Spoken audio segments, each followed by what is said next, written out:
ઉલટા ચોર કોતવાલ કો ડાટે, આ કહેવત પાટણમાં સાચી પડી છે.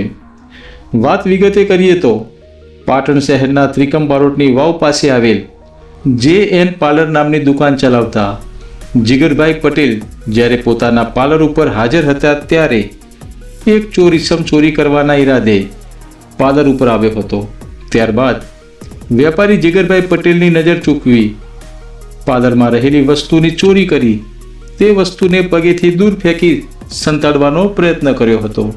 જો કે આ બાબતની જાણ પાર્લર માલિક જીગરભાઈ પટેલને થઈ જતા તેઓએ આ ચોર ઈસમને કરેલી તેની કરતૂતને લઈ ઠપકો આપતા આ ઈસમ લાજવાને બદલે ગાજ્યો હતો અને ઉશ્કેરાઈ જઈને વેપારી જીગરભાઈ પટેલને ધક્કો મારી ગંદી ગાળો બોલી જોઈ લેવાની ધમકી આપી હતી.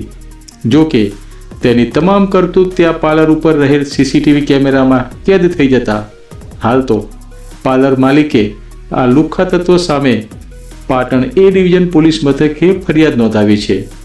ઘટના સ્થળથી 200 ડગલા જેટલી દૂર પીપળા ગેટ પોલીસ ચોકી આવેલી છે. છતાં પણ આવા લુખ્ખા તત્વોને પોલીસનો જાણે કોઈ ડર જ રહ્યો ના હોય તેવી પરિસ્થિતિનું પાટણમાં નિર્માણ થવા પામ્યું છે.